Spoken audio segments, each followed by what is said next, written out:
अस्सलाम वालेकुम। मैंने आपको आपके दोस्त आपके भाई तैयब इजाज का सलाम है। उम्मीद करता हूँ आप लोग खैर ऑफिस से होंगे। यूके विजिट वीज़ा के हवाले से एक क्यूरी बता रहा हूँ आपको। जिसका भी यूके विजिट वीज़ा रिजेक्ट हो रहा, भले आपका पहले विजिट हुआ या नहीं हुआ, अगर आपका यूके विजिट वीज़ा रिजेक्ट हो रहा है तो प्री एक्शन प्रोटोकॉल अप्लाई मत करें। जिसने वीज़ा रिजेक्ट किया किसी गलती की बेस पे ही किया हुआ है, अदरवाइज नहीं किया। 95% जो वीज़ा रिजेक्ट हो रहे हैं वो बैंक स्टेटमेंट सही से जस्टिफाइड नहीं है, इसलिए रिजेक्ट हो रहा है। 5% के मजीद सपोर्टिंग डॉक्यूमेंट में कोई मिसिंग है।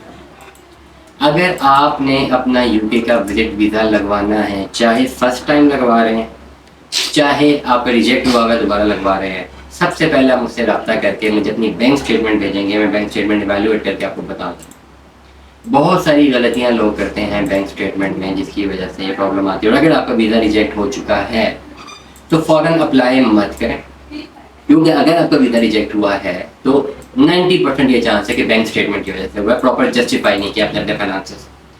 अगर आप दोबारा अप्लाई करते हैं तो अभी 1 महीना पहले, 10 दिन पहले, 15 दिन पहले आपकी जस्टिफिकेशन कुछ और होती है और दोबारा अप्लाई करके उसको दुरुस्त भी करते हैं तो फ़ौरन फिर अपना वीज़ा रिजेक्ट करवाएंगे। जी अभी 15 दिनों में फाइनेंशियल जस्टिफिकेशन कैसे दुरुस्त होगी?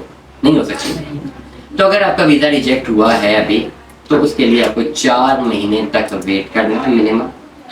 हमसे रब्ता करना, हम आपको एडवाइस करेंगे, कंसल्ट करेंगे करना क्या है। सबसे पहले तो एक नया बैंक अकाउंट अपने ज़ाती नाम पे खुलवाएंगे।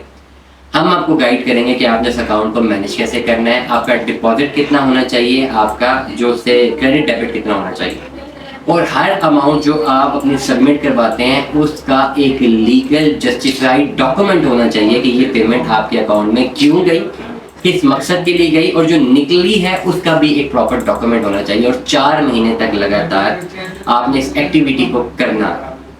4 महीने के बाद ओवरऑल आपके पास क्लोजिंग बैलेंस भी होना चाहिए जो आप शो करें। नहीं मैंने जाना है तो मेरा 15-20 लाख तो खर्चा है, वो भी आपके पास होना ही चाहिए। उसकी भी प्रॉपर जस्टिफिकेशन रिक्वायर्ड होगी कि ये पैसे अगर आपके पास आए तो कहाँ से आए। उसके साथ साथ फिर आपको अपनी प्रॉपर्टी के डॉक्यूमेंट्स होना अगर है यहाँ पे तो बहुत ज़रूरी है।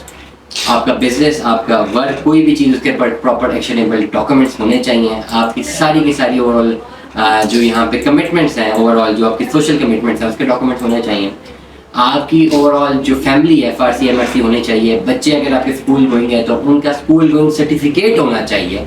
ये सारे डॉक्यूमेंट्स बहुत ज़रूरी है। आप उसको बताते हैं अपने वीज़ा ऑफिसर को कि भाई मैंने अगर विजिट वीज़ा पे जाना है, मैं वापस नहीं आऊँगा, वापस आऊँगा मैं इसलिए नहीं जा रहा कि वापस नहीं आऊँगा।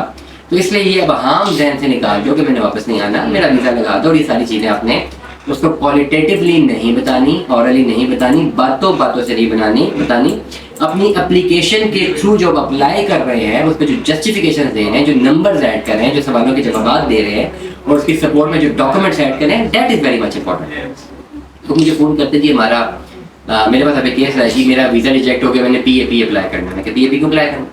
जी मेरा वीज़ा रिजेक्ट है। मैंने कहा रीज़न भेजें। रीज़न उसने दी कि भाई आपकी इनकम है ₹1,00,000, आपका एक्सपेंस है मंथली 40,000, 60,000 आप महीना में कमाती हैं, ठीक है, कमाते हैं जो भी, और आप जाना चाह रही हैं वीज़ा, यूके वीज़ा, जिसमें आप एक्सपेक्ट कर रही है कि 40 महीने की आप जो सैलरीज हैं ये आप लगा देंगे। मैं आपको क्यों वीज़ा दूँ? मैं सेटिस्फाइड ही नहीं हूँ कि आप जाके वापस आएंगे। ₹1,00,000 आपकी सैलरी, 60,000 आपकी बचत हो रही है, इस पैसे में आप कैसे यूके वीज़ा जा सकती हैं? इतने में तो वही इसमें सेटिस्फाइड ही 40,000 का महीना एक्सपेंस, क्योंकि उन्होंने अपने इस पर्टिकुलर प्रोसेस को प्रॉपरली डॉक्यूमेंटेशन के थ्रू डिफेंड नहीं किया था। That was very much important. अगर वो कर जाते तो वीज़ा रिजेक्ट ना होता। तमाम लोग जिनका वीज़ा रिजेक्ट हुआ है दोबारा अप्लाई करना है, 4 महीने का टाइम लेंगे, प्रॉपर कंसल्टेंसी लें, एडवाइस लें, फिर अप्लाई करें। अदरवाइज PAP करते रहेंगे तो फिर क्या हो जाएगा? फिर भी कुछ नहीं होगा। तो इसलिए इस एक्टिविटीज़ पर मत चाहिए। तो हमें याद रखिएगा, अपना बहुत ख्याल रखिएगा। Stay tuned.